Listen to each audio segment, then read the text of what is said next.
Olá, sejam todas as pessoas muito bem-vindas ao Cidade 2030, um lugar onde a análise urbana encontra o chão da cidade, para que a gente possa criar um espaço e discutir sobre problemas complexos e soluções possíveis, inspirando ações coletivas de maneira crítica. Eu sou a Nathalie Volcati, você é a sua guia nessa trajetória que a gente vai trilhar na temporada, discutindo sobre criatividade e bem-estar no contexto urbano. No episódio de hoje, a gente vai discutir sobre rios urbanos com Fábio Medeiros e Alberto Pego, ambos do projeto River Planet. Sejam muito bem-vindos, muito obrigada por estarem aqui com a gente. Antes da gente começar efetivamente a entender qual foi a motivação de vocês para chegarem nos assuntos dos recursos hídricos dentro do contexto urbano, eu quero entender quem são vocês, da onde vocês falam, qual é a trajetória de vocês, para a gente poder iniciar a partir de um mesmo lugar. Quer começar, Beto? Quer que eu comece? Bom, meu nome é Fábio, né? Fábio Medeiros. Eu venho do mundo corporativo e há 6 anos e uns quebradinhos me convidaram para assumir um instituto focado em meio ambiente. É uma outra história, não vale a pena o detalhe, mas eu caí de paraquedas nesse mundo de terceiro setor. E que, por incrível que pareça, eu me adaptei muito bem, gostei muito da coisa. Me convidaram para trazer essa pegada corporativa mesmo para o terceiro setor, que geralmente são pessoas que têm dificuldade de trabalhar com projeto, com dinheiro principalmente e tal. Sim. Então, assim, me chamaram, caiu bem ali, eu falei, vambora. De lá para cá, muitos projetos interessantes que eu participei, Projeto Pegada, Reserva Capixaba, tem uma dezena de projetos aí que eu participei. Mas, quando foi apresentado para o Alberto e a gente deu aquele match, né? Falei assim, cara, esse projeto tem capacidade de deixar um legado para o planeta. E começamos a conversar sobre um determinado projeto que acabou se transformando nesse movimento chamado River Planet, né, que é um movimento global em defesa dos rios. E aí tem muita história para contar, para desenrolar daí. Perfeito. Beleza, eu sou Alberto Pego. Todo mundo me conhece por Beto. Eu sou um cara nascido no interior, né, nascido em Minas Gerais, na divisa do Espírito Santo com Minas, né, em Aimorés, e vivi minha vida até os 15 anos em Baixo Guandu, né? Então na divisa ali, e depois vim para Grande Vitória, mas fiquei com a ligação assim, com o meu interior lá, né? E aí depois de muito tempo, quando fiz curso de biologia, depois quando fiz o curso de filosofia, eu tive a ideia, lá em 88, 89, de fazer algo lá na minha região. E aí, mesmo sendo filósofo, eu comecei a fazer um projeto ligado ao Rio Doce, ok? E aí fizemos em 91, que eu ainda nem estava formado em filosofia, fizemos a primeira descida ecológica do Rio Doce. Criei um projeto chamado Descida Ecológica. E aí essa ideia de fazer descidas ecológicas surgiu depois disso aí. Então os eventos que aconteciam no Espírito Santo recebiam outros nomes, né? E daí em diante, depois de muito tempo, tudo hoje que se faz de descida de rio é descida ecológica, ficou batizado. E aí, esse trabalho vem sendo feito desde 91, né? Então, já tem aí quase 40 anos que a gente está mexendo com isso daí, trabalhando com a área de recursos hídricos. Embora eu não seja um cara com muita formação na área de recursos hídricos, eu tenho muita leitura, estudo nessa área, né? Mas sou um filósofo ligado a esse assunto. Você disse de onde você vem, né? Aimorés, você vem da onde? Isso fugiu pra gente. Eu sou um capixaba nascido no Rio. No Rio de Janeiro? No Rio de Janeiro. Minha família toda daqui, meu pai foi trabalhar no Rio, eu nasci lá com 2 anos e meio, tava de volta. Não vai me chamar de carioca que eu vou ficar chateado, né? Você falou que não é uma história pra agora, que não faz sentido, mas pra mim faz sentido a trajetória que a gente trilha. Sim, ela definitivamente interfere no que a gente faz. O que é que você fazia antes de cair de paraquedas nesses movimentos? Então, já empreendi em muitas áreas, já fui tanto comerciante, como empreendedor, como empresário, já tive empresa de tecnologia, já tive lojas de roupa, Então, assim, nesse mundo corporativo eu já permeei em várias áreas aí. Legal.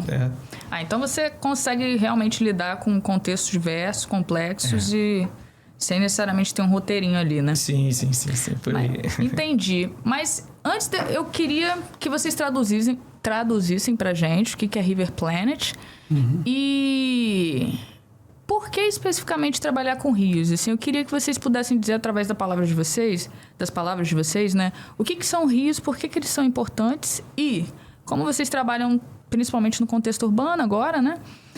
Qual é a diferença de trabalhar com essa perspectiva dos rios no contexto urbano do contexto rural? Existem diferenças? São algumas perguntinhas, mas eu quero saber o que vocês trabalham enquanto rio. Pois é, para mim tem muita diferença, sim. Quando eu comecei a mexer com os rios, foi lá, como eu te disse, no finalzinho da década de 80, então 88, 89, né? Foi o mesmo ano que eu comecei a fazer o curso de filosofia. Eu já tinha feito biologia, mas não tinha concluído. Eu não sou formado em biologia, mas estudei bastante tempo. Depois saí e fui fazer filosofia, que minha área mesmo eu acho, é uma área de ciências humanas. Eu não sou um cara de ciências biológicas, não sou um cara de exatas, eu sou um cara das ciências humanas, né? Desse mundo aí da filosofia e das ciências humanas. E quando eu fui fazer filosofia, então, realmente me senti em casa. Mas todo o estudo feito na época da biologia, ele ficou presente na minha trajetória intelectual, né? Sim. Então, quando eu caí na filosofia e fui buscar esse retorno lá da cidade de onde eu vinha, o primeiro assunto que veio foi realmente a questão dos rios. Naquela época já... quando a minha família veio para a Grande Vitória, foi foi no finalzinho de 70. Em 1979 teve a grande enchente do Rio Doce, né? Em Baixo Guandu, em Moraes, as cidades foram muito afetadas. Eu tinha vindo até antes, porque eu tinha passado na escola técnica aqui, um cara do interior que passou na escola técnica aqui. E eu tinha vindo antes, mas o meu irmão mais velho já estava morando aqui, então minha família decidiu vir para cá e a enchente foi o pontapé que faltava para poder eles virem. E aí veio a família toda, mas aquela marca da enchente, do Rio Doce e tal, aquilo ficou muito presente na minha vida. E quando eu comecei a pensar naquilo lá, o Rio Doce foi o primeiro local onde eu apliquei essa ideia de conhecer os rios, saber o que estava acontecendo. E ali, eu não sei se as pessoas do Espírito Santo têm conhecimento, não é? A bacia do Rio Doce foi o local onde houve assim, a maior transformação geográfica, uma das maiores que o planeta já sofreu. Porque na narrativa dos grandes historiadores, dos naturalistas que passaram no Brasil até o século XIX, o Rio Doce era o local assim, onde as narrativas são muito interessantes. O Saint-Hilaire tem uma frase que eu guardo muito na minha cabeça, o Charles Hart também passou por lá. Mas o Saint-Hilaire passou em 1822 e ele falava assim que ele saiu de Regência e indo para Linhares, subindo o Rio Doce, né? E estava numa canoa e era um índio que estava remando a canoa para ele. E a narrativa dele, ele falando que as florestas faziam uma sombra dentro do rio, que era difícil ver o sol, e que ele se sentia humilhado diante de uma natureza tão possante e tão austera. E quando ele pensava que aquela mata ali ia até o Rio Grande de Belmonte, que é o Jequitinhonha, e que se unia até as Missões, Paraguai, ele falava assim, ele ficava abismado como que aquilo ali era uma coisa possante. Tem uma colega minha, professora Luciana Dias Tomás, professora doutora da UFES, que ela fez um estudo que mostra que a bacia do Rio Doce tem um recorde mundial de biodiversidade florestal. Foi na bacia do Rio Doce que foi encontrado. Então, hoje se fala muito de floresta amazônica, mas a floresta do Rio Doce era a floresta de maior biodiversidade florestal do planeta. E isso daí, em 40 anos, isso foi dizimado. Na semana passada, eu e esse cidadão aqui, semana retrasada, nós fizemos uma viagem, fomos lá na nascente do Rio Doce, ver o local onde a gente vai fazer uma descida do Rio Doce no ano que vem. E nós passamos e chegamos no Ibituruna, que é aquela grande montanha de 1.180 metros que fica em Governador Valadares. E a imagem que eu fiz lá, entendeu? É assustadora, cara. É triste, muito triste. Tudo queimado, você não vê uma árvore. E para todo lugar onde a vista alcança, entendeu? Aquilo lá é o lugar onde tinha onça, onde tinha anta, onde tinha a maior biodiversidade de animais e de plantas do planeta. E aquilo lá foi totalmente dizimado. Totalmente dizimado. E hoje, sabe, o Rio Doce aqui em Linhares, Colatina, não sei o que, é areia pura. Então, assim, o que aconteceu ali foi o maior desastre do planeta. E agora, desde 2015, Sim. né? Desde 2015 aconteceu o segundo pior desastre hídrico do planeta, que foi aqueles 40 milhões de toneladas de minério, de resíduo, de rejeito mineral que desceu e que chegou até o mar. Então o Rio Doce tem uma carga de sofrimento assim que é muito pesada, que é uma coisa que a nossa civilização vai carregar pro resto da vida. Entende? Então tem algo muito pesado acontecendo ali. Segundo o André Ruski, o Rio Doce é um dos rios mais antigos do planeta. Entendeu? Então esse rio já viu, sabe? Já viu muita o coisa. nascimento do planeta praticamente, entre aspas, né? Então é um local muito, muito antigo, sabe, que viu a humanidade nascer praticamente, né? Antes da humanidade surgir, né? Já tinha o Rio Doce ali, e é um local que carrega essa marca. E o nosso trabalho, quer dizer, o trabalho que eu iniciei lá era uma coisa muito humilde, muito simples, muito singela, sabe?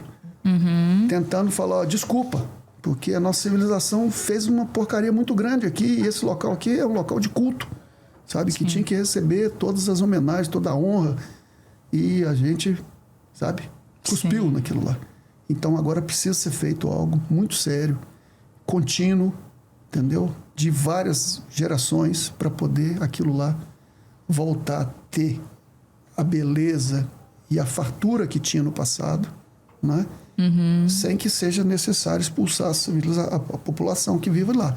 Mas o que está vendo é a população diminuindo, Baixo Guandu, Aimorés, Resplendor, aquelas cidades ali, daquele médio Rio Doce ali, elas diminuíram a população em 40 anos. Estão com metade da população. Valadares é uma exportadora de valadarenses para os Estados Unidos. Entendeu? Sim. E por quê? Porque não tem condição de sustentação ali, não tem cultura, não tem. Nós vimos lá de cima, não tem gado, não tem floresta, não tem horta, não tem produção de nada, sabe? Não tem café, não tem nada. Virou uma terra Sim. seca. A gente olha lá de cima e só vê a cor que a gente vê é aquele laranja. Sim. Da terra exposta, sem cultivo, Então, sem nada. É muito feio. A história das civilizações, elas geralmente nascem justamente disso. De pessoas que vão até a água e buscam seu provimento lá, e o rio vai circulando pelo território, gerando cada vez mais vida. E o seu projeto, ele vem também no movimento de...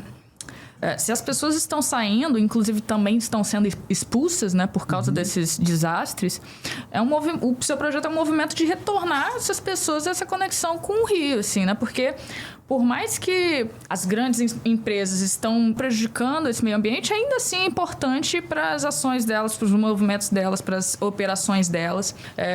E eu queria entender, você vem da corporação, veio de vários segmentos, mas eu queria entender como é que aconteceu a sua conexão com os rios, então, assim, veio por conta do projeto, ou você já tinha um outro olhar, como é que foi isso? Na verdade, eu estava totalmente conectado às questões ambientais, né? O nosso instituto, o Instituto Ecomares, ele é guarda-chuva para vários projetos. Então, a gente tem um CNPJ e vários projetos de menor envergadura, que não querem começar com um CNPJ, montar um instituto, que é tudo muito complexo. Sim. Buscavam o nosso instituto para poder receber apoio e tudo mais. E o Paulo Rodrigues veio me apresentar ao Alberto com o projeto da descida ecológica do Rio Sena, que eles tinham feito em 2013, queriam repetir 10 anos depois. E aí a gente começou a conversar, a sinergia foi muito boa desde o início. Sim. Até que nessas conversas surgiu a ideia de montar o River Planet, que é porque só a descida ecológica do Rio Sena e não expandir para que a descida ecológica seja uma metodologia dentro de uma coisa maior. Porque afinal de contas, só existe vida se tiver água. Sim. E os rios são as artérias do planeta. Então, o que nós temos feito com os nossos rios ao longo de séculos aí é o que é muito retrato do que aconteceu com o Rio Doce e tem acontecido ainda. né? Então a gente precisa resgatar, porque nós estamos... E assim, como eu costumo brincar que assim, não existe projeto mais importante que o outro. Todos os projetos ambientais são enormes, são grande envergadura, de grande importância. Mas os rios são as origens. Sim. Se não tem rio, não tem mangue. Se não tem mangue, não tem berçário. Não tem vida. E aí não vai ter baleia, não vai ter golfinho, não vai ter nada para você cuidar os outros projetos. Então, a origem de toda a vida no planeta tem porque existe água, porque existe rio. Então, quando a gente resolveu encampar quando a gente falou, nossa, é isso. É um projeto que tem potencial de deixar um legado. E a nossa intenção como projeto já respondendo um pouquinho a sua pergunta, fazer com que as pessoas se voltem a olhar para os rios para entender a importância disso. Porque, principalmente no Brasil, você vê, quando a gente foi na França, agora a gente viu um movimento ao contrário, as pessoas se voltando para o rio, né? No Rio Sena, onde a gente passou. Aqui a gente vê que as casas são viradas de costas para o rio. O que vai para o rio? É o esgoto doméstico, Sim. não é isso? É a cozinha e o banheiro, né? Que vai para dentro do rio. E lá na França, não. Você vê ao contrário. As casas estão com as varandas voltadas para o rio. É o pessoal pescando, chegando de barco, saindo de barco, tomando banho nos rios. Então, assim, essa é a vida que a gente precisa de trazer de volta. E esse empoderamento social que a gente precisa que as pessoas voltem a ter com relação aos nossos rios. Que quando as pessoas começarem a dar importância que o rio tem realmente, e entender isso, que a gente muito precisa explicar. Vem cá, por que as pessoas hoje estão de costas para o rio? Porque elas não têm noção. Quando a gente começou a gravar sobre o Rio da Costa, eu tive a ideia de... Tinha um transeunte passando ali, né, Beto? No calçadão, deu aquela coisa assim, o que é isso aí? Era o rio. Ele falou assim, é o valão. As pessoas não têm noção que é um rio. Então, assim, a gente precisa devolver para a consciência social a importância do rio. Quando a gente conseguir fazer isso, a gente vai começar a ter um monte de guardião. Sim. Um monte de pessoas defendendo o rio. A gente passou... Só mais um capítulo interessante. A gente passou...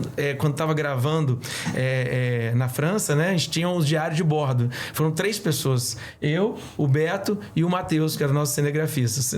O Matheus fazia tudo que... Além de cinegrafista, drone, tudo, edição. Ele também era o cara que nos dava apoio, né? Ele ia de carro, buscava a gente, levava alimentação e tal. Aí teve uma hora que ele, de cima de uma ponte... foi jogar uma sacola com um lanche pra gente.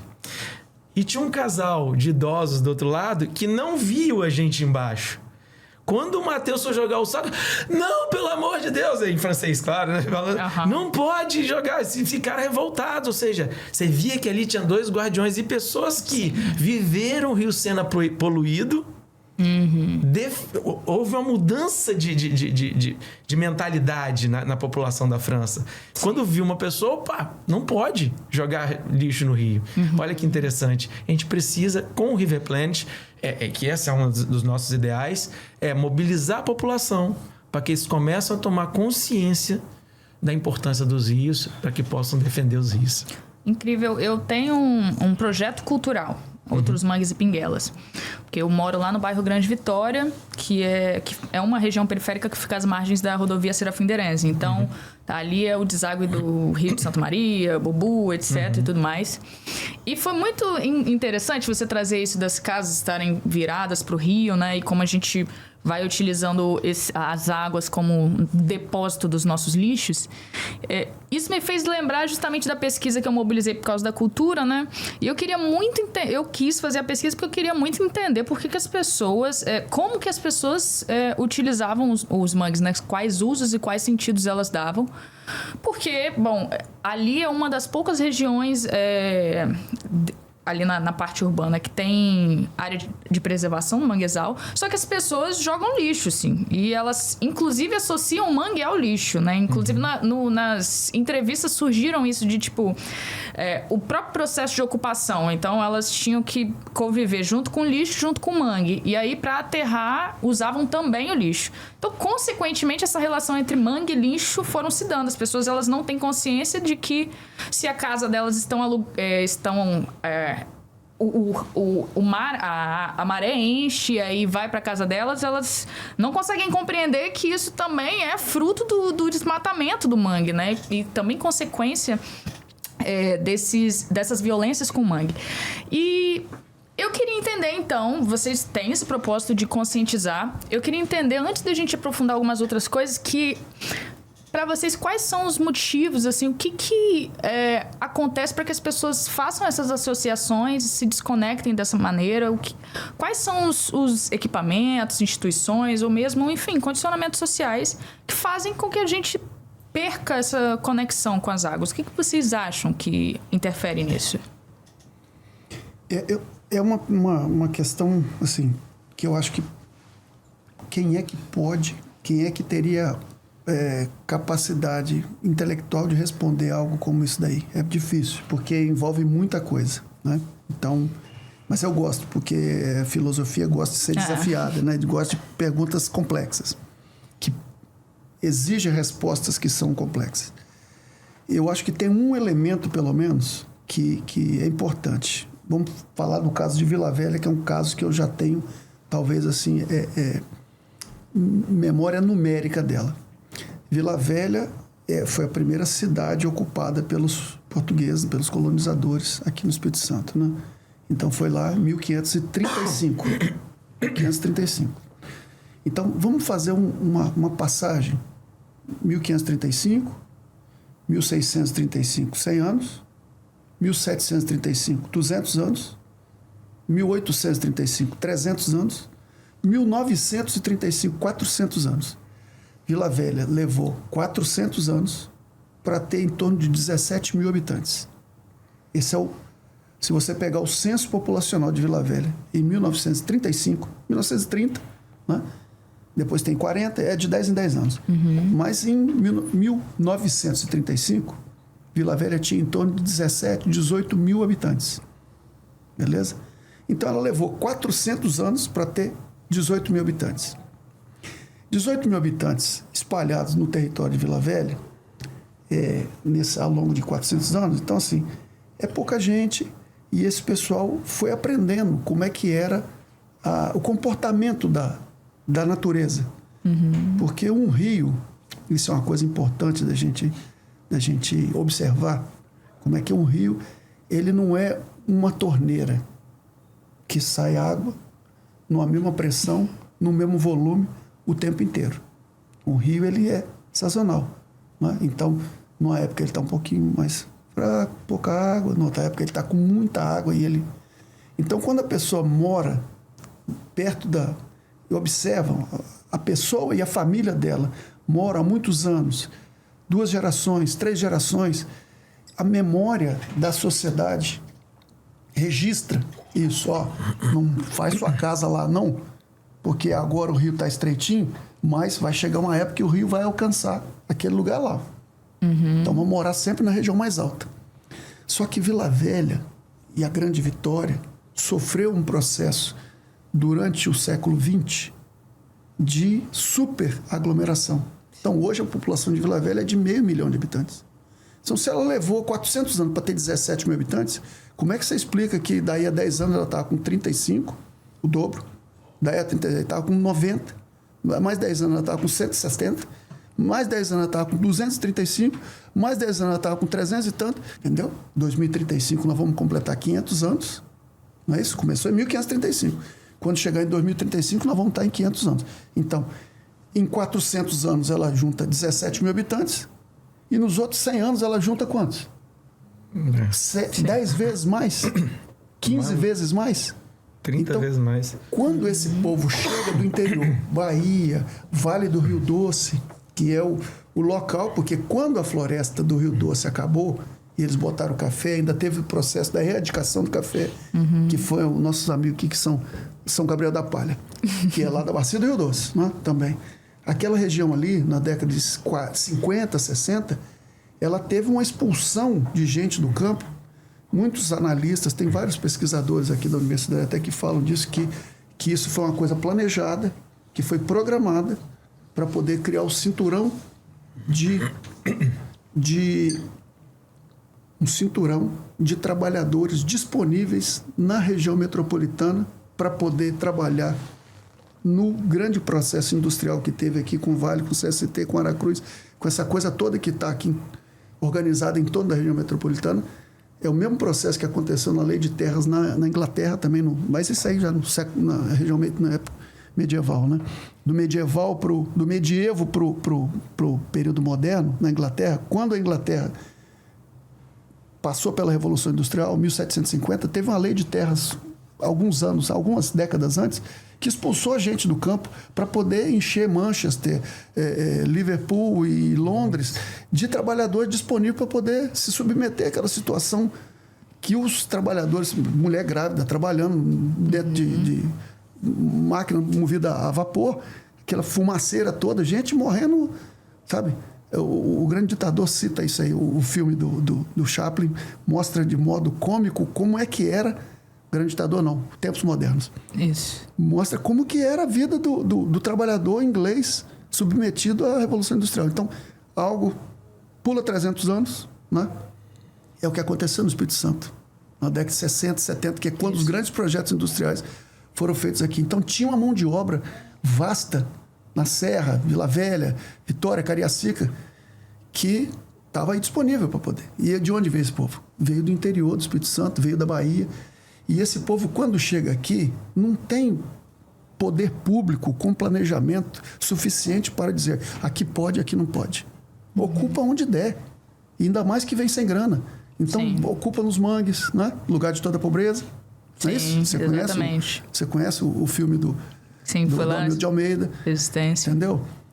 Ocupa os mangues de Vila Velha, Vila Dom João Batista, o mangue do Aribiri foi embora. Entendeu? Ocupa os morros. Então, ocupa onde der. E muitos desses locais ocupados eram margem de rios. Uhum. Agora, o mais grave é que o poder público, além de ele não orientar a ocupação, na beira do rio não pode, o próprio poder público faz a ocupação dos rios com equipamentos públicos. A terceira ponte está em cima do Rio da Costa. Uhum. As pilares da terceira ponte estão impedindo o Rio da Costa de chegar no mar. Os pilares da segunda ponte estão em cima do Rio Marinho. Ou seja, o projeto foi repetido no Rio Marinho, no Rio da Costa. Uhum. E a ideia é de tapar o Rio da Costa para poder botar o quê? Uma avenida em cima do Rio da Costa. Então, o poder público, além de ele não informar para o cidadão onde ele não pode, ele dá o mau exemplo. Usa o nosso dinheiro público do Tesouro Estadual para fazer as coisas erradas. Uhum. E estão fazendo lá em Vila Velha uma obra de 21.900.000 tapando o Rio da Costa para esconder o esgoto que está sem tratamento. Entende?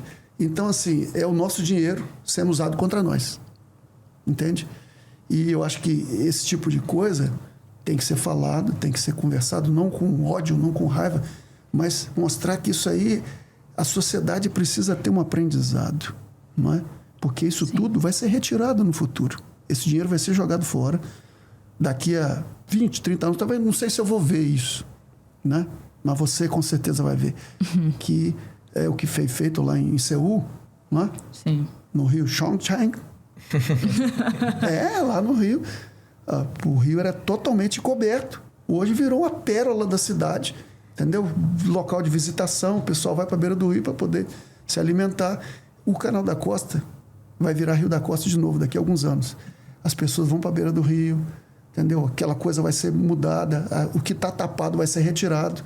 Se tinha uma pista lá, vai ser retirada. Vai acontecer isso, entendeu? Por quê? Porque a nossa sociedade vai amadurecer, vai entender que ela não pode fazer esse tipo de idiotice, porque é contra. É contra. Então, entende? É contra o próprio interesse da comunidade. Ela está se prejudicando, usando o dinheiro público para prejudicar quem gera o próprio imposto. De fato, a gente está num momento também no Espírito Santo que estão prevendo cada vez mais portos, cada vez mais... Aliás, né, ali Aracruz vai crescer o complexo portuário.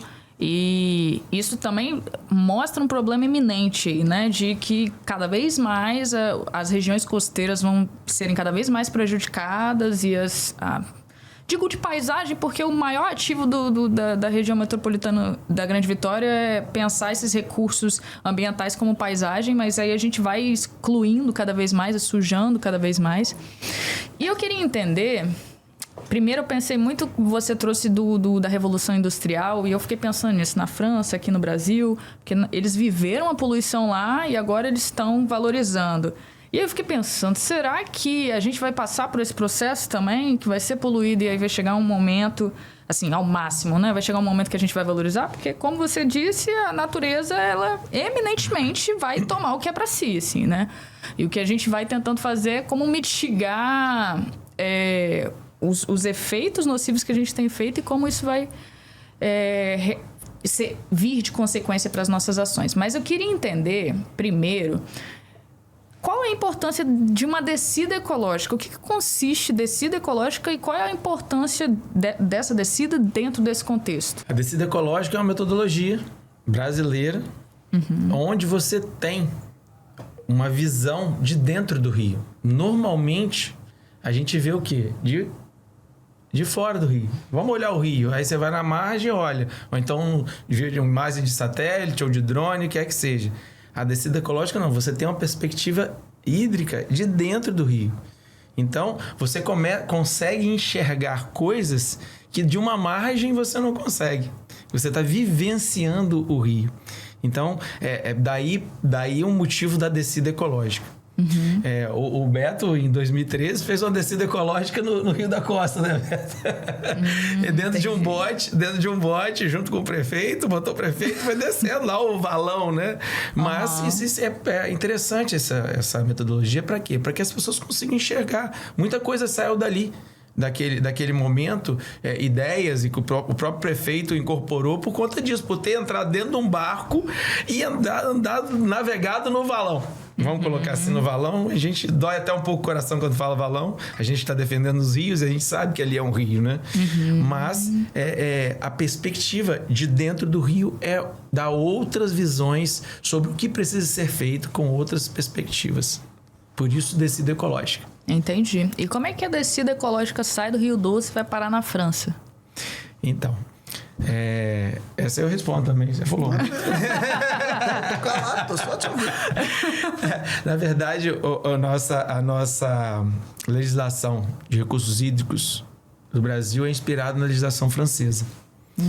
Então, inclusive, o rio escolhido para aplicar a metodologia francesa no Brasil foi o Rio Doce. Dentre inúmeros rios que o Brasil tem, escolheram o Rio Doce para poder estudar a metodologia francesa e saber a aplicabilidade dela. Em 97, saiu a nossa legislação de recursos hídricos, toda baseada na legislação francesa. Que é de 1964. Isso aí. 30 anos antes, né? 33. Isso aí.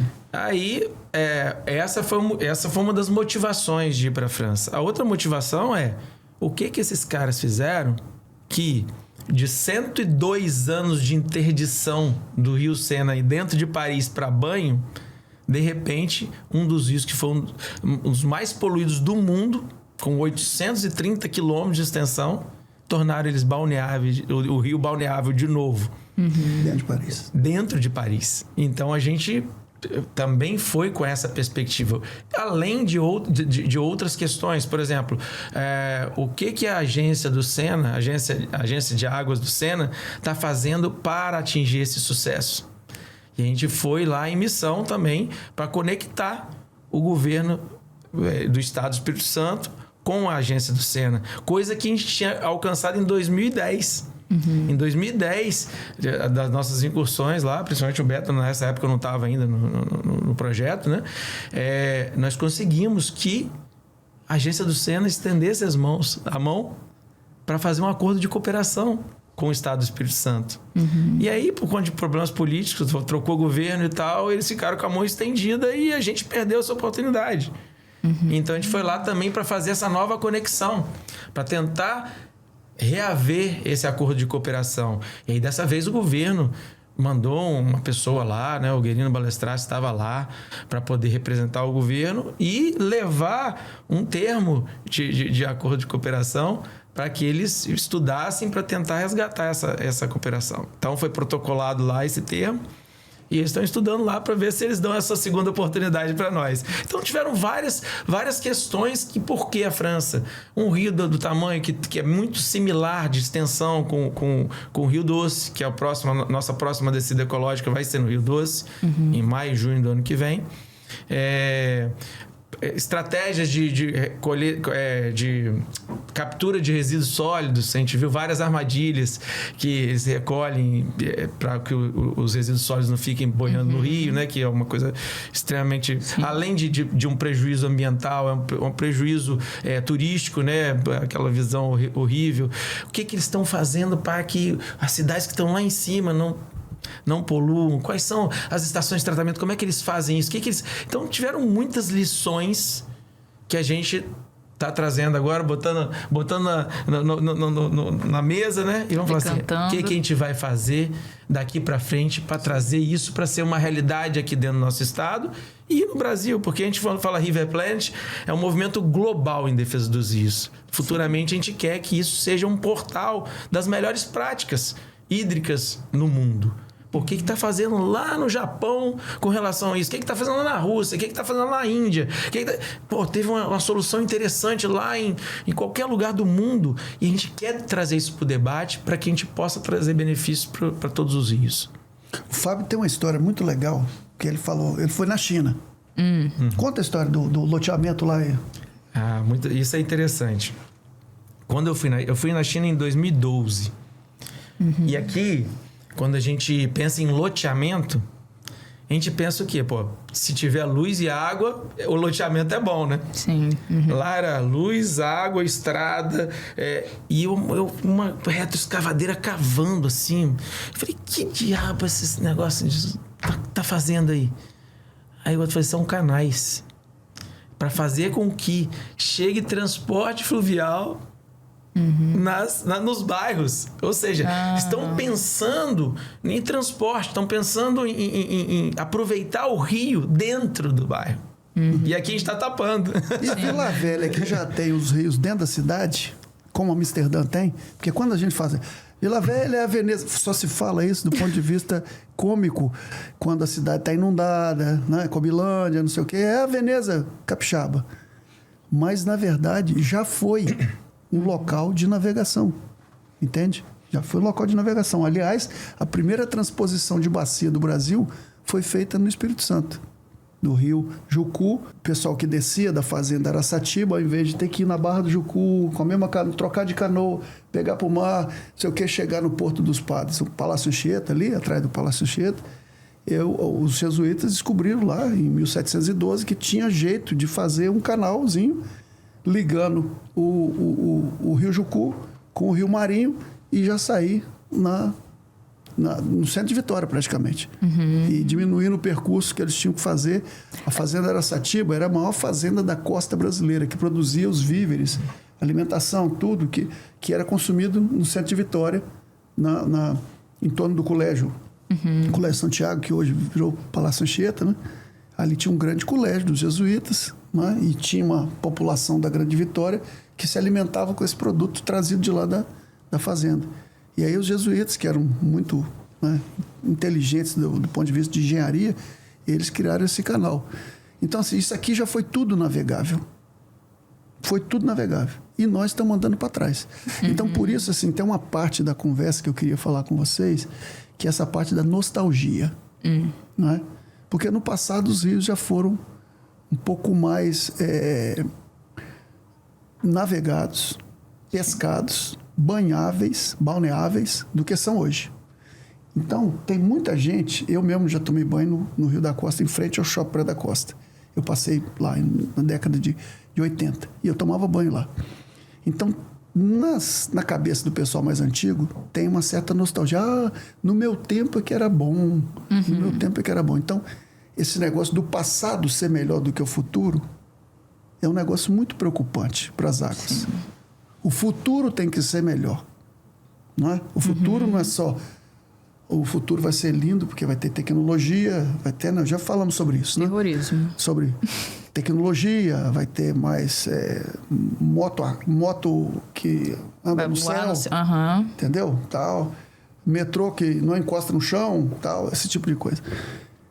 Mas, e se a gente pensar que o futuro das águas vai ser melhor do que o nosso passado das águas? Nós podemos fazer isso, ok? Está ao nosso alcance fazer isso. Agora, como é que se faz isso? Não é? Como que se faz a gente, a partir de agora, atuar para que a gente consiga. Eu sou do país que tem a maior quantidade de água do planeta, Brasil, beleza? Sim. Sou nascido aqui no Brasil, vivi minha vida toda aqui no Brasil. Quando eu cheguei na França, em 2009, segunda vez que eu fui na França, a gente fez uma descida lá de carro, na beira do Sena, e eu desci entrevistando vários pescadores. Sim. E os pescadores, que você sabe que é uma classe que ela reclama pra caramba, né? Turronos. Então, aqui no Brasil, eu sempre ouvi falar assim, pô, aqui a quantidade de peixe está diminuindo hoje, assistindo a televisão hoje. E lá na França, no Sena, os caras falando, aqui a quantidade de peixe está aumentando. Foi a primeira vez, meus ouvidos... foi pela primeira vez que os meus ouvidos ouviram um pescador dizendo, aqui a quantidade de peixe está aumentando. E, infelizmente, essa frase eu tive que viajar... Pro outro lado do oceano, para outro lado, 16 mil quilômetros para poder ir para outro lugar, para poder ouvir. Então, podia ser aqui. Aqui a quantidade de peixe está aumentando. Isso pode acontecer no Canal da Costa, isso pode acontecer no Rio Doce, isso pode acontecer no Rio Jucu, porque nós chegamos num nível, hoje em dia, que está tão baixo a quantidade, que se a gente fizer algo bem feito, daqui a pouco tempo alguém vai falar, pô, aqui a quantidade de peixe está aumentando. E eu acho que a gente pode criar uma utopia, sabe? De quê? Do futuro ser melhor do que o passado. Uma anti-nostalgia. Okay? É impressionante isso, de fato, porque eu tô pensando sobre essas relações, mas eu tô pensando especificamente na Baía de Vitória, né, também. E, enfim, nas tradições costeiras. E foi ótimo você falar dos pescadores, porque junto com esse projeto que realizei, também realizei pesquisa com os pescadores. E o que pude ver ali, né, é que existe uma tensão, um conflito que tem se dado em cima das águas, nessa relação entre as instituições públicas, principalmente, e os pescadores, né? Ali eu estava lidando com um contexto em que muitas famílias acabavam se dedicando à pesca, mas agora eles mesmos falam, pô, nem meus filhos querem mais ser pescadores, né? Porque eles veem que o próprio pai ele já não tá, assim, né? Tá sendo criminalizado, né? Muitos ali passaram por situações de violência policial ali na gestão da água, né? Então, a gente também tá dentro de um contexto que a gente vê que o Estado, né, a Federação, o município, principalmente, está bloqueando a relação dos pescadores com a água, né, porque você não pode pescar assim ou assado, não pode pescar em determinados locais, e aí você vai ver no mapa, na verdade, é toda a área que tem água, você não pode pescar. E aí a gente está lidando com o porto lá, e aí alguns movimentos das elites, né, interesses das elites são mobilizados em detrimento de outros. Por exemplo, isso é super importante, mas o halo das tartarugas, né, teve uma mobilização. Só que os próprios pescadores disseram, pô, com isso daí, o fluxo das tartarugas mudaram e elas estão vindo para os nossos territórios. E aí a gente quer pescar, e aí tem tartaruga, e ninguém quer pescar tartaruga, né? E aí algumas proibições vão vindo por causa disso. Enfim... E aí não só de pescadores, né? A gente acabou de lidar aí nos últimos anos com a proibição dos catraieiros, né? Que era essa relação de mobilidade da cidade para os outros territórios. E aí no Rio, Bubu, tinha as lavadeiras e tudo mais. Essas culturas vão se perdendo, de fato, né? E aí a gente para refletir. Gente, no passado tinha isso, mas qual é a possibilidade de... É uma utopia, mas a gente vê que... o que eu fiquei pensando na realidade, né? Que você teve essa experiência na China e aí eles estão utilizando os recursos hídricos para criarem canais para essa mobilidade se dar na água também. Mas a gente vê que essas culturas estão sendo marginalizadas para que outros fluxos se deem na água, né? Navios não vão deixar de chegar, inclusive mais portos estão sendo feitos para continuar acontecendo essa relação mercantil na água. Mas quais poderiam ser as alternativas para que a gente pensasse, então, maneiras de pensar a utilização dos recursos, pensar a mobilidade? Claro que tem a questão das leis e tal, mas eu queria entender assim, quais são essas possibilidades, o que vocês aprenderam, inclusive nessa relação com a França, né? A descida ecológica aconteceu a primeira vez na França agora? Que vocês chegaram? Segunda vez. Agora foi a segunda. E o que vocês aprenderam, o que isso traz assim, de perspectiva? Eu sei que vocês trouxeram a ideia de que vocês estão decantando aí, sei que estratégias são estratégias, isso não precisa ser compartilhado, mas o que já tá na cabeça de vocês? Não, as estratégias precisam ser compartilhadas, sim. A ideia é compartilhar mesmo. E nós estamos aqui para isso. Só um parênteses aí, já que você tocou na questão dos pescadores, eu lidei direto com essa situação em outro projeto, né? E isso é um problema que vai cada vez mais acontecer. Porque um querendo sempre apontar o dedo para o outro e falar essa culpa é do pescador, o pescador já bota a culpa na indústria, que bota a culpa não sei quem e tal. Então, na verdade, as pessoas precisam parar de olhar para o próprio umbigo e olhar o que eu posso fazer para mudar essa realidade.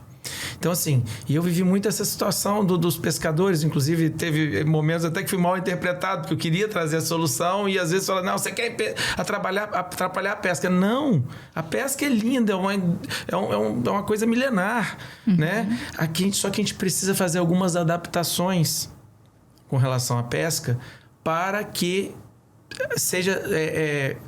que tenha subsistência dela. Como você falou, o filho já não quer mais. Não é só uma questão de marginalização, é uma questão porque os peixes estão diminuindo. Estão diminuindo porque cada vez as redes são maiores e pegam mais. Não é por causa de tartaruga apenas, é por causa de um monte de coisa. Eu acho que nem quero me estender demais nesse assunto para não ser mal interpretado de novo. Mas, na verdade, as pessoas precisam olhar para o ecossistema como um todo e buscar soluções que atendam a todos.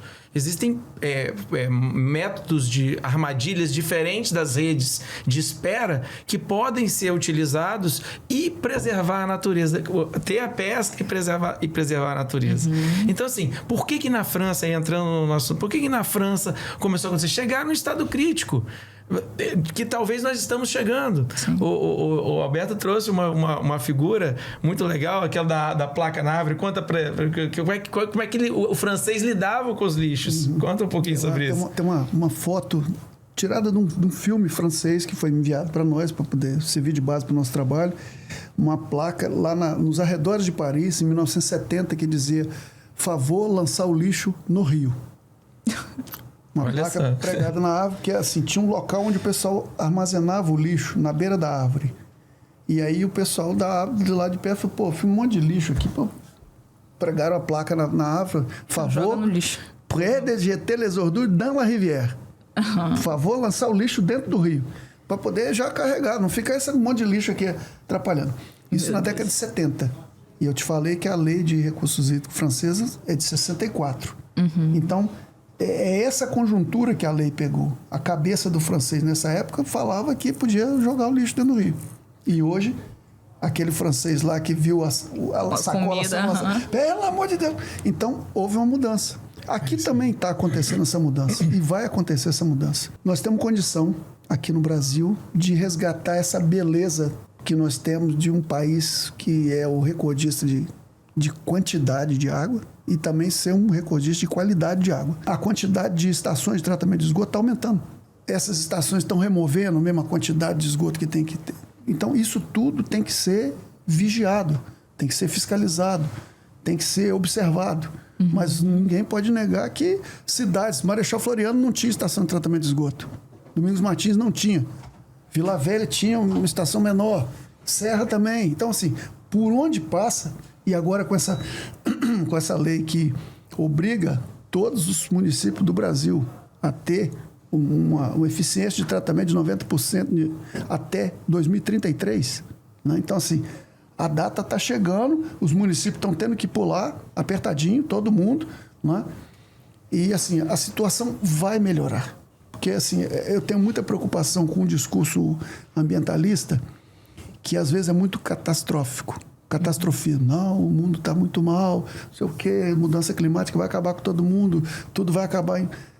Ok, eu sei que a situação não é simples, não está fácil, é grave, mas as coisas estão acontecendo. E quanto mais a população ficar atenta, se mobilizar e mover aquilo que está a seu alcance, porque não adianta dizer que o mundo todo está perdido e você, então, não cuidar do seu mundo que está ali diante de você.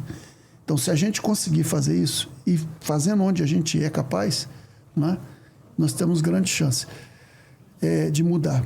Eu queria só completar uma coisa, porque às vezes a gente fala assim, tem uma frase famosa no movimento ambiental que é pense globalmente e haja localmente. Né? E o Fernando Pignaton, que é um cara com quem a gente conversa bastante, de certo modo um inspirador da ideia do River Planet, ele inverte a frase, né? Porque hoje, diante da questão... Aliás, sugiro a vocês que um dia conversem com essa figura, que eu acho que tem uma veia boa de ser conversada ali sobre a questão o que acontece com as novas sociabilidades, com a nova mídia, as novas mídias, que é de você pensar localmente e agir globalmente, porque o River Planet também é isso. Por que os caras de Vila Velha, do Espírito Santo, lançam um movimento que é River Planet? Ok? E nós estamos agindo lá na França, entendeu? Nós vamos agir em outros... Não fomos lá só pegar, nós fomos também levar.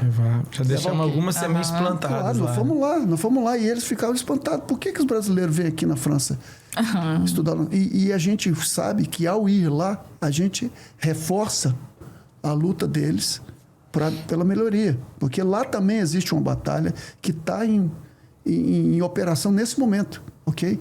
A coisa não está vencida. Tem lixo sendo lançado no Rio Sena até hoje. Entendeu? Tem esgoto sendo lançado no Rio Sena até hoje. Entendeu? E é uma batalha. Tem o conflito pelo uso da água, que você mencionou aqui, que é muito importante, né? Do pescador, não sei o quê.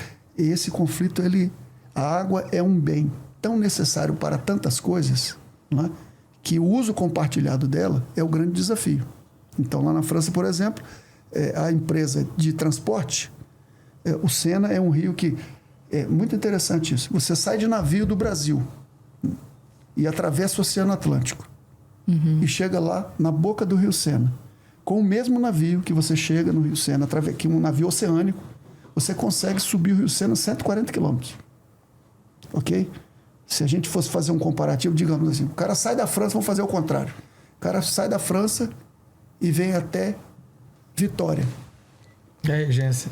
Beleza? Não, até Vitória. Tá. Se esse cara chegar em Vitória e que entrar com o navio dele oceano, que aqui eles entram 3,5 km, né? Entra até no Porto de Vitória.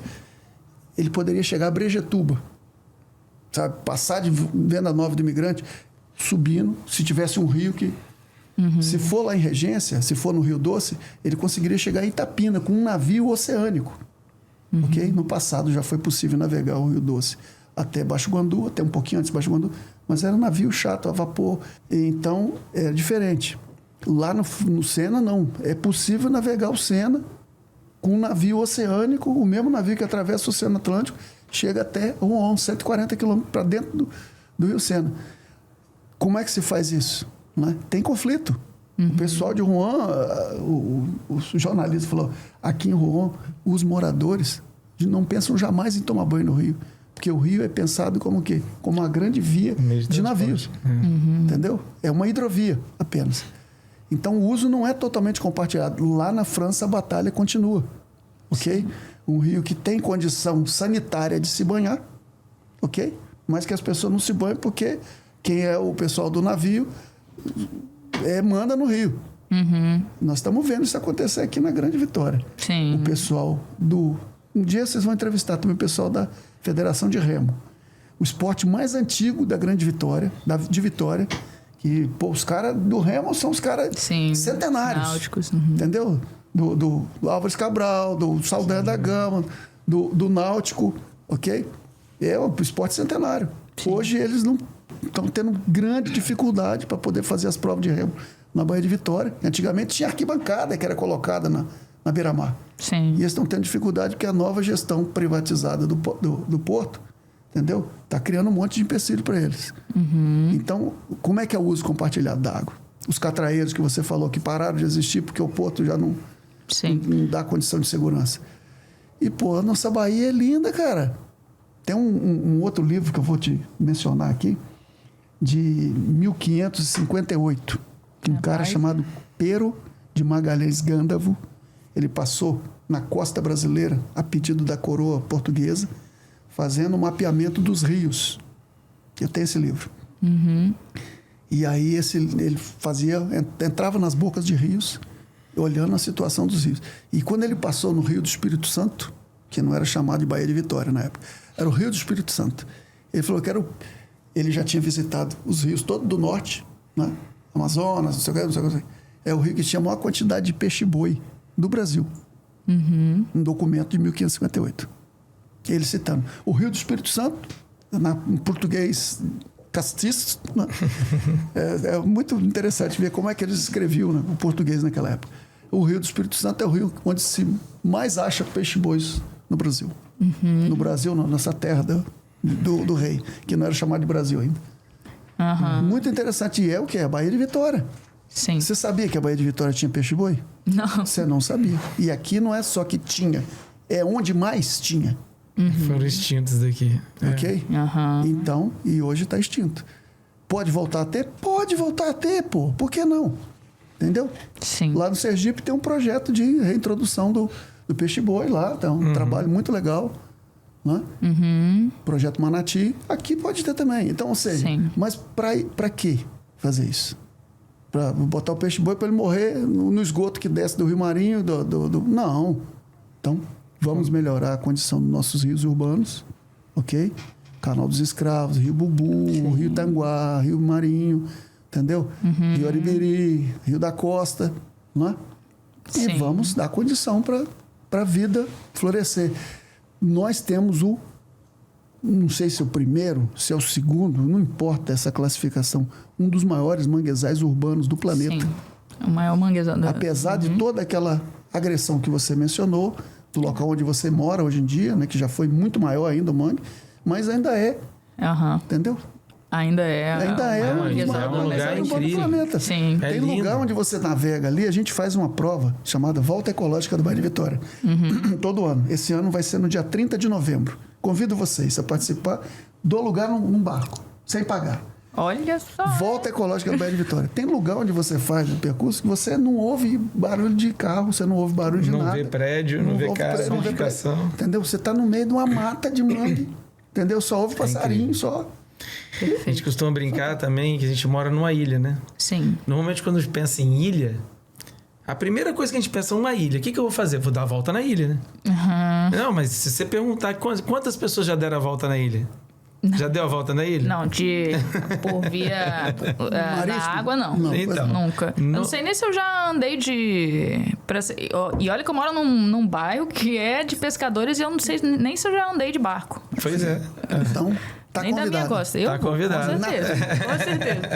Mas, infelizmente, a gente já tá finalizando. Assim, eu poderia ficar horas aqui. Principalmente porque isso me fez pensar em várias outras coisas. De fato, a gente vai deixando de lado isso. E eu adorei que você trouxe isso, né? Que é um bem compartilhado. E muitas coisas, na verdade, são realmente um bem compartilhado. Então, a água sempre vai estar em disputa, né? O fato é esse. Ela sempre vai ser um espaço de disputa. E sempre vai estar em disputa. Eu sou uma socióloga urbana. Então, eu tenho algumas... Eu sou meio cabreira, assim, quando a gente vai falando sobre intercâmbios culturais e, às vezes, a gente tem uma tendência, principalmente na academia, a transportar sempre o conhecimento, principalmente do Ocidente, né? Que se transporta para cá. E existem intercâmbios culturais que podem se dar de maneira com qualidade, né? Sem necessariamente... É isso, né? Foi para lá e também entregou e também pegou. Foi uma troca, não foi um roubo, como aconteceu desde o período colonizatório. Mas então, para a gente pensar não só o que a França, né, pode ensinar para a gente, quais foram as sementes que vocês plantaram na França a partir da realidade brasileira, especialmente a partir da realidade do Espírito Santo, para a gente finalizar. E é isso, né? Eu queria saber quais foram as sementes que vocês plantaram e, inclusive, para finalizar, depois, se vocês quiserem falar também nas redes sociais, tudo mais, mensagem que vocês querem deixar aí pra gente. Show. Bom, na França, a primeira semente é na própria população, que a gente relatou um pouquinho, né? Onde a gente parava, um curioso chegava e a gente acabava falando do projeto, eles se encantavam. Muitos comentários em francês, porque nossos vídeos que a gente fez, o diário de bordo, né? Todo dia tinha um vídeo de 1 minuto e meio, 2 minutos, contando como foi aquele dia, né? E aí, e todos os vídeos eram legendados em francês. Então, a gente teve assim, essa interlocução com o francês também, né? E muitos comentários em francês nesses vídeos. Olha, que legal, dando incentivo e tudo mais, querendo saber um pouco mais. Então, acaba que pequenas sementes foram plantadas no coração dos franceses com relação à nossa expedição. A gente também deixou uma semente muito legal plantada em Paris, né, com um instituto que é franco-brasileiro, que é a FASMA, do Ricardo Bilot, né? Que ele tem um instituto lá e nós deixamos o River Planet sobre a guarda dele na França, né? Então, vai ser... Lá ele tem essa intenção de divulgar o River Planet a partir da França, né, para os franceses. Então, dar continuidade ao que foi plantado. Então, com relação ao que nós deixamos... E tem muita coisa que a gente pode levar também. Tem muitas coisas que o Espírito Santo está mais avançado do que a França. Então, a gente também pode levar coisas daqui para lá, certo? Então, a gente pode trazer muita coisa legal. A gente nem falou das questões da engenharia que eles fizeram, da questão de enchentes. Eles fazem, eu acho que seria um capítulo à parte, teria muita coisa para falar, mas resumindo rapidamente, eles tinham muito problema de enchente na França. Quando vinham os grandes volumes de água e cidades ficavam inundadas. Eles fizeram uma transposição, né? Um canal de transposição para o excedente de água ficar armazenado num lago. Esse lago, são 5 grandes lagos, né, Beto? Na França. E no Sena a gente passou por um... Sena. 5 grandes lagos no Sena. No Sena. Na bacia do Sena. A gente passou em um, a gente fez até uma matéria muito legal lá, que o lago estava cheio com um iate clube do tamanho do nosso lá, com embarcações, pessoal fazendo esportes náuticos e tudo mais. E aquilo ali, além de virar uma praia, você tinha uma praia de areia com quiosque, com tudo mais, enfim, é uma praia. E era pleno verão francês, finalzinho de verão francês, né? Sim. E a gente também observou o quê? Que já estava na parte da seca. Então, o lago já estava devolvendo água para o Sena. Porque o Sena... a água é um bem muito precioso para ser desperdiçado, né? Então, a gente tem um problema da cheia aqui. As cidades ficam cheias e a gente não retém essa água que vai fazer falta ali na frente. E eles, com essa tecnologia, que é incrível, eles, por gravidade, eles desviam a água para esse lago e quando está faltando água, eles devolvem. Eles evitam o alagamento e também oferecem água quando está em época de seca. Então, dá para levar muita coisa, mas dá para trazer muita coisa boa para cá também. Com certeza. Uma coisa boa que dá para levar, que eu achei muito interessante, é que os franceses são conhecidos no mundo todo como grandes navegadores, né? Navegadores. Já fizeram navegação em vários rios, no planeta inteiro. Em mares e em rios, né? Tem o cara que fez navegação no rio Elba, lá, né? E no Volga, não é? Mas incrível, nunca fizeram navegação no Rio Sena, em caiaque. Então tem no nossa primeira descida, em 2013, tem uma fala do Xavier Fleuriot, que é um canoísta olímpico francês, falando: pô, fantástico vocês terem vindo para cá fazer uma descida. Nós não fizemos isso. E agora fizemos de novo a segunda. E agora o fermento está lá. Porque já tem umas 3 lá que já declararam: não, agora nós vamos fazer uma descida ecológica do Rio Sena. Da nascente até a fonte. Com franceses. E vocês vão ser convidados. Perfeito. Então a nossa metodologia está sendo... Está sendo espalhada, está sendo semeada. Então, o que a gente tira disso é que, de fato, os recursos hídricos vão estar aí, mas nem, até como você disse, é sazonal, não vai estar sempre. Mas vai mudando, né, periodicamente, mas vai estar sempre em disputa. Então, a questão é conscientizar as pessoas, inclusive, de seus papéis, né, nessa disputa, né? Então, esse é um trabalho que é imprescindível. Fazer com que as pessoas se empoderem desse recurso. Então, o nosso trabalho como River Planet, um dos nossos trabalhos é semear esse empoderamento para que as pessoas se voltem para o Rio. Né? Nós vamos fazer um trabalho bem grande agora, no ano que vem, com o Rio da Costa, para poder servir de exemplo dentro dos nossos rios. Legal. Você falou para deixar nosso e as redes para a gente já acompanhar isso. Nosso site, riverplanet.org. Nosso Instagram, riverplanet_org. Perfeito. Show. Gente, muito obrigada. Muito obrigada mesmo por vir aqui. Eu adorei. Aprendi muito. Foi ótimo, assim, eu aprendi muito mesmo. Muito obrigada. Show. E sucesso ao River Planet, que a gente possa continuar acompanhando o trabalho de vocês. Obrigada. E o convite para a equipe tá de pé, hein? Eu vou, tá? Eu vou. A Marília também tá. Eu vou. Dia 30 de novembro. Então a gente se vê lá, dia 30 de novembro. 7ª volta ecológica da Baía de Vitória. Perfeito. Valeu. Obrigada. Aquele abraço. Show, valeu. Tamo junto.